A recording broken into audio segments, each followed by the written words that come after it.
quelques secondes pour aider le peuple chrétien. Parce que le prêtre et son frère chrétien estiment ici que c'est les Africains qui esclavagisent la femme et non eux. C'est pourquoi je demande à tous les catholiques de lire Genèse chapitre 28, où Léa a été imposée à Jacob. Jacob n'est jamais allé pour épouser Léa. Il est allé là-bas pour épouser Rachel. Mais on lui a imposé Léa en disant c'est notre coutume. La cadette ne peut pas aller en mariage avant l'aîné. C'est dans la Bible? C'est dans la Bible, Genèse chapitre 29, le verset 23. Quand on me dit cela, ce n'est pas une obligation. Que le pasteur Ninkala nous dise maintenant où régit l'amour de Léa vis-à-vis de Jacob. Et si Jacob même était amoureux de Léa, là nous voyons un couple soumis à la volonté tribale. Dois-je rappeler que les 12 tribus d'Israël sont nées de 7 femmes différentes? Je sors de là, je viens dans Exode chapitre 22.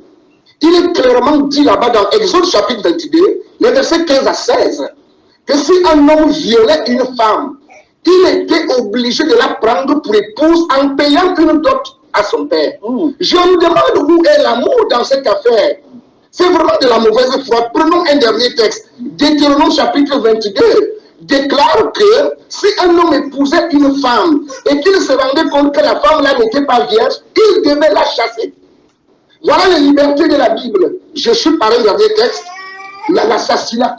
C'est le livre de Deutéronome au chapitre 22, les versets 22 à 24. Oui, c'est le mariage. C'est le mariage. Il est dit là-bas, dans ce livre, que si un homme commettait l'adultère avec couchant avec une femme qui n'était pas sa femme, on devait les tuer. Le verbe tuer est utilisé. Je reviens donc à l'essentiel pour dire, voyez-vous, nous estimons, nous autres, que quand on nous parle de grands villages planétaires, mais sauf au bombrage rosicrucien, qu'on permette à l'Afrique de venir avec ses valeurs, et qu'on confronte les valeurs, et qu'on juge le maçon au pied du mur, parce que c'est le fruit qui nous donne la nature de l'arbre, comme le disait Tot ici. Mais faisons le comparatif, même si comparaison n'est pas raison. Combien de mariages réussissent en Occident? Combien? C'est la preuve qu'il y a quelque chose qui ne va pas. Et donc, je suis en disant, lorsque je suis par exemple moi, je suis un triple chef traditionnel, vous savez ce qui se passe chez moi? Je reçois des gens à longueur de journée. Vous pensez qu'une femme peut résoudre ce travail? C'est même par amour pour ma femme que je prends une deuxième femme. Mais bien entendu, ça lui permet de se reposer.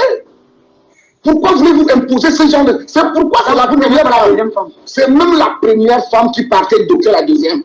Vous comprenez que ce n'est pas une affaire d'esclavage ou de quoi que ce soit, mais un arrangement social qui permet que la société fonctionne parfaitement, sauf mauvaise foi. Évidemment, on ne parlera pas de leur chapitre, parce que le chien ne doit pas aboyer, on ne doit pas aboyer en présence des chiens, et un prêtre n'a pas de femme, on ne sait même pas de quoi on parle, sauf s'il en a une en cachette. Alors, vous comprenez qu'un homme n'a de valeur, la chose qui va détruire un homme, et donc une famille. Parce qu'il faut penser aux enfants qui naissent. Quand la maman d'un enfant est taxée d'adultère dans le village, le monsieur ne pèse plus. Les enfants sont psychologiquement atteints parce qu'ils sont indexés. Alors, nous autres, nous prenons des dispositions pour que cela n'arrive pas. Vous abandonnerez vos femmes. Bien entendu, on te dit, madame, est-ce que vous êtes prête? Vous dites, vous aimez ce monsieur, voici les conditions. Elle dit, je ne veux pas, on ne va jamais l'attacher. On l'attache à vie. Donc, elle dit, je veux, on l'attache à vie. La preuve, c'est que je viens de vous montrer là, dans la Bible que Prophète Ninkala. Quand on le tuait, on tuait la femme là, si elle essayait de tromper son mari, on la tuait. François King Nathan, la femme en entrant dans le mariage doit être libre et consentante, c'est très important. Padre, oublie un passage dans la Bible, 1 Corinthiens 7, 10, 11. À ceux qui sont mariés, j'ordonne non pas moi, mais le Seigneur, que la femme ne se sépare point de son mari, si elle est séparée, qu'elle demeure sans se marier ou qu'elle se réconcilie avec son mari et que le mari ne la répudie point. Franck depuis Moscou, ça vient de partout, Père Ninkala, et on est obligé, de prendre aussi ces réactions. Bonsoir, monsieur Amougou, très belle émission. Chez nous, chez les Yoruba au Nigeria, il y a un dicton qui dit « Une femme infidèle met son mari en danger ». Tout ça pour dire c'est important d'avoir une femme fidèle. Al-Massoud depuis la Côte d'Ivoire, un Nigérian qui nous dit qu'il réside en Côte d'Ivoire. Voilà, on va continuer de faire plaisir aux téléspectateurs. Hein. Bonsoir, King. Puis avoir le numéro du docteur Benji Boukas, Colline depuis Abu Dhabi. Merci. Bonsoir, monsieur Amougou. Dans la Bible, les patriarches étaient polygames, Genèse 4, verset 19, le sous Joseph depuis le Canada. Alors, docteur Etundi, on va revenir justement à vous. La femme est obombrée, la femme est envoûtée, la femme est attachée volontairement. Et même la Bible, qui est votre livre de chevet, les téléspectateurs, que ce soit du côté de Moscou, que ce soit du côté d'Abu Dhabi, que ce soit du côté, vous avez suivi au Canada, on nous dit que la Bible même reconnaît ce genre de pratique. Oui, mais je dis, les téléspectateurs ont raison. Hein. Ils ont raison lorsqu'ils se soumettent à une lecture, on pourrait dire littérale, terre à terre de la Bible. On peut effectivement extraire de ce texte sacré des passages qui semblent cautionner la phallocratie à laquelle se livrent ceux qui soutiennent, si vous voulez, l'enrégimentement de la femme. C'est-à-dire, Jean Bouka serait un phallocrate. Ben, nous sommes dans la phallocratie parce que vous voyez bien, on dit la femme expose l'homme. Alors, ça signifie que le cœur du projet conjugal, c'est l'homme. Et effectivement, on s'aliène la femme pour qu'elle se mette au service de la royauté masculine.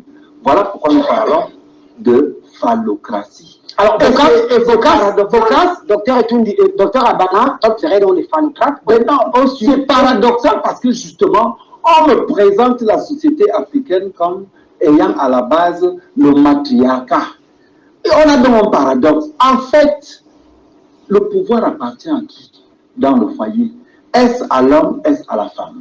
Nous, à la Rose-Croix, nous voyons une relation apaisée où l'homme et la femme conjurent de leur potentiel et œuvrent en commun pour la réussite de leur projet. D'accord, on a un grand maître qui nous envoie, un grand maître Pascal Photo, grand maître depuis Banjumbo. Il me demande, monsieur, s'il vous plaît, lisez le message. Il a envoyé une série de messages et on est tombé sur ce message. King, il y a tout le panel, la Rose 3, sauf docteur Etundi qui fait le jeu de mots. Et depuis longtemps, nous suivons cette émission tous les jeudis. La Rose 3 est morte et n'a jamais servi à quelque chose. Je ne sais pas, le grand maître. Vous voyez que là, vous m'avez fait dérailler. Hein. On parle. La phallocratie. Ben non, je parle de la Rose 3 qui est morte et tout. Je ne sais pas si ça rentre dans le thème. Bon, j'étais en train de faire un développement où je dis pour la Rose 3, non seulement les époux sont égaux, mais ils sont complémentaires.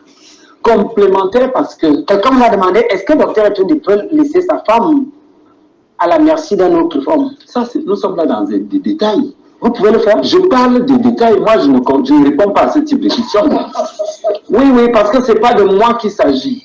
Nous parlons là, l'enjeu, c'est celui des milliards d'êtres, pas celui du docteur Etundi. Nous sommes dans la liberté. On dépend, c'est quoi la liberté d'après la Rose? Oui, la liberté de la conscience. Est-ce que votre femme peut être libre d'aller avec qui? Est-ce que c'est le moi? Même avec vous voulez faire le procès d'Etundi ou bien vous parlez de régime? C'est une question en fait. Non. Vous n'allez pas vous prêter à ce jeu. D'accord, merci. Allez-y. Oui, vous n'allez pas vous prêter à ce jeu. Ça veut dire que vous ramenez tous les critères sur moi, ce n'est pas galant. Donc, c'est pas galant. Non, nous disons que, en réalité, l'homme et la femme doivent se compléter. S'il n'y a pas de liberté dans cette logique de complémentarité, il y a un gros problème que la Rose-Croix dénonce ici.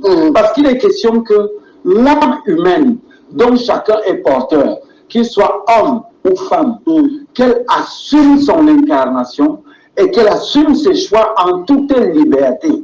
Il n'est pas question qu'on embrigade les consciences. Il n'est pas question qu'on oblige un être à être dans le mariage. Parce que le mot de mariage n'est pas au-dessus de la conscience humaine. Merci. C'est-à-dire qu'il n'est pas question parce que ce n'est pas le mariage qui va rentrer à la partie divine. C'est l'âme humaine dont chacun est porteur qui rentre à la partie divine.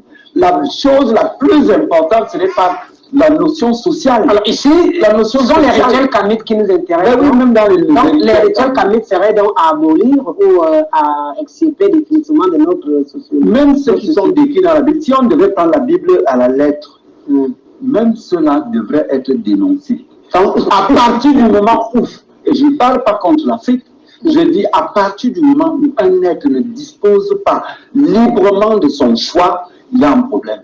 Nous nous insurgeons contre cet embrigadement des consciences.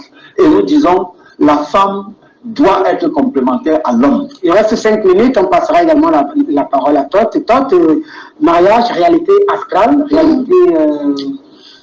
Oui, bien sûr, comme on a dit, comme je l'ai abordé, le mariage convoque la sexualité. Parce que qui dit mariage... vous taxer de phallocrate. Il ne saurait nous taxer de phallocrate dans la mesure où on met la femme, comme je l'ai dit, au centre du sacré.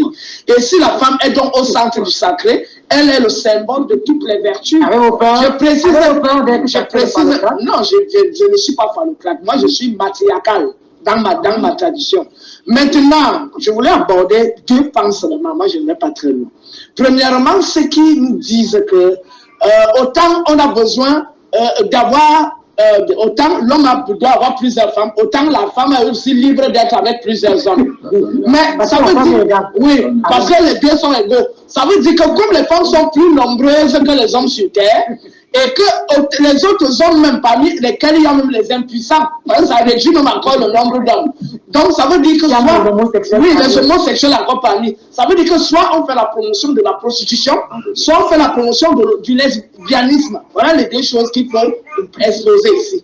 Soit on combat la polygamie et on fait la promotion du lesbianisme et de la prostitution pour des arracheuses de mari. Voilà. Maintenant, le deuxième pan, on nous parle ici de liberté de puits. Je suis très désolé, parce que où est-ce qu'on peut agir sans condition, sans contrainte? Regardez seulement les normes sociales dans lesquelles on vit. Si on dit seulement qu'on enseigne la morale aux gens, vous pensez que la seule morale va amener les hommes à s'ajuster? Vous avez dit, comme le disait le penseur, que la liberté totale détruit la liberté. Bien évidemment, c'est pour ça qu'on a mis sur place la justice, les lois et les normes sociales qui doivent réguler l'agir des uns et des autres. Car la simple morale ne suffit pas. Quand j'entends ici la femme doit être vertueuse, ça c'est le mensonge. Parce que premièrement, il y a les femmes qu'on peut envoûter. Mystiquement, tu as ta femme que tu as épousée d'après la logique des libertistes, où il n'y a pas eu un pacte entre les 2 familles. Quelqu'un qui a d'autres entités vient envoûter votre femme, malgré sa morale et sa... et on appelle ça quoi? Et sa vertuosité, elle réussit à sombrer dans la tentation. Par ailleurs, la femme peut sombrer dans la tentation à travers les convoitises d'argent, les convoitises de poste, les histoires de beauté, un bel homme. Mais il y a plusieurs beaux hommes. Donc il y a toutes ces tentations qui font en sorte qu'on se rend compte que la mentalité étant élastique, doit être régie par les lois. Et ceux qui l'ont compris, ce sont les anciens qui ont compris que la promotion de la vie doit être au centre de tout. Et donc la femme doit être la régulatrice de la société. Alors, docteur Abraham Minkala, la semaine prochaine, on essaiera de voir l'élévation spirituelle est-il possible dans le lien entre conjoints? Mais là, c'est le fil conducteur la semaine prochaine. Mais on aimerait quand même revenir sur une déclaration forte du docteur Etondi qui estime qu'on a tort par le cadre sur ce plateau. Je ne sais pas la charge sémantique, le poids sémantique qu'il a chope au mot phallocrate, mais toi, ne se reconnaît pas dans cette déclaration. Il y a 2 minutes, il avec 45 secondes. Alors, je dirais d'abord que les pratiques kamites qui relèvent des lois anciennes ne cadre pas avec la charte des Nations Unies. Nous sommes dans un monde qui a ses règles et ses lois. Nous appartenons à un monde. Alors, ça ne cadre pas avec la charte des Nations Unies, ça ne cadre pas avec la Déclaration universelle des droits de l'homme. Ces pratiques kamites-là, c'est ce que je suis en train de dire, que les pratiques kamites, surtout dans la logique du mariage, ne cadrent pas avec la Déclaration universelle des droits de l'homme qui nous invite à respecter la dignité de la personne humaine. J'ai insisté sur la femme vertueuse, c'est une femme fidèle. J'ai dit que le mariage, c'est l'union entre l'homme et la femme qui accepte vivre dans l'unité et l'indissolubilité. Ça veut dire que le divorce n'est pas autorisé. Et je reviens sur le texte de Marc, chapitre 10, du verset 11 au verset 12. L'homme comme la femme peut divorcer. Merci. La Bible est claire et nette, l'Ancien Testament qui est la loi d'imprudence et le Nouveau Testament qui est la grâce, le pardon. La réaction vient de venir. Voilà. Alors, docteur Abana, les droits de l'homme évoqués par Pierre Minkala, le bombardement et l'envoûtement évoqués par Dr. Etondi, qui pense que vous êtes des phallocrates. Non, nous sommes des phallocrates, mais sont des réabules. Ils font ce qu'on appelle la prostitution spirituelle, qui est différente de ce que nous faisons. Donc, il ne faut pas confondre l'Occident avec l'Afrique. L'Afrique a sa façon de vivre. Et les Africains ont leurs ressources, les Africains ont leurs origines, ont leur façon de vivre. On ne peut pas mélanger le mariage qui se passe en Occident avec ce qui se passe au Cameroun. Non, mais devait aller en prison avec vos problèmes. Non, c'est lui. Qu'est-ce qu'il appelle le droit de l'homme? Le droit de l'homme, là, quand on détruisait Kadhafi, le droit de l'homme était où? Il ne faut pas qu'il vienne avec des choses qui s'en allaient dépasser. Le droit de l'homme, la fonction, c'est pour les Camerounais. Et qui a voté ces droits de l'homme? Qui a voté ces droits de l'homme? Il ne parle de l'homme, il ne parle de quoi? Ratifier comment? Elle est qui était là?